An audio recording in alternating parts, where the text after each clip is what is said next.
Sa month-end report namin, 19 out of 20. Ang kulang namin is yung use quotation since wala naman na kami copy nun. Kasi isang copy lang siya.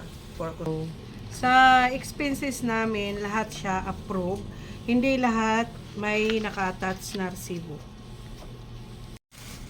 Okay. Sa official sales report namin, meron kaming 117 na SI, 17 na OR. Natali yung receipt namin sa system, may mga lumabas pa na naka-year 2023. And then yung iba po, hindi siya nag-reflect dito sa system. Yan po.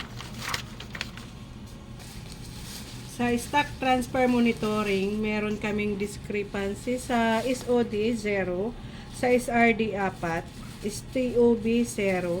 Natali kami sa paper namin versus sa system. Kasi meron mga hindi lumalabas, which is na-receive po namin. And then meron kaming mga na pre-print out na lang namin.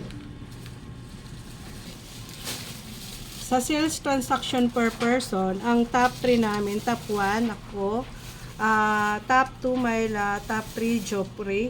Bali, mayroon dito mga correction ako. Yung sa sales, hindi nagtatali doon versus sa system at saka sa actual naming binta. Sa employee purchase, mayroon kaming 5 purchase, 8 damage, at saka 3 not approved.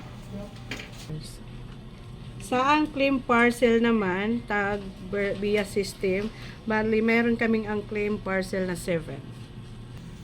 Sa unpaid ER sales naman, meron kaming 2, which is may total amount na 151,800. Wala naman kaming overdue. Ito naman yung DMA namin for the month of August, with mga markings naman.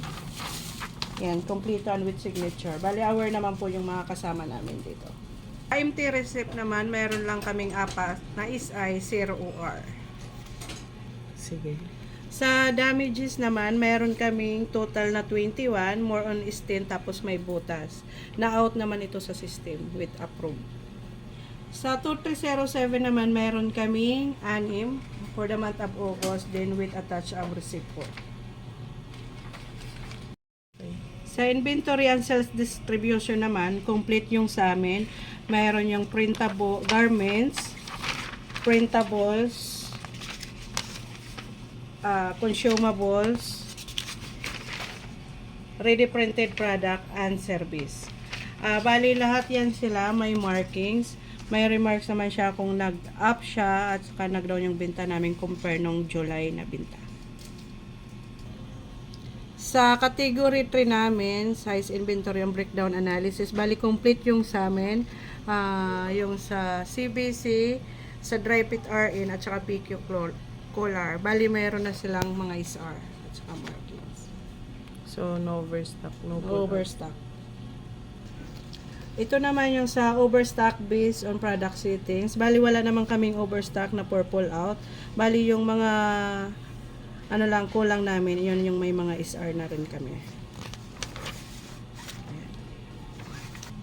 Sa stock count and system posting, bali ito na yung sa amin, complete naman kami. Garments, other products, ready printed services, ang consumable, complete kami.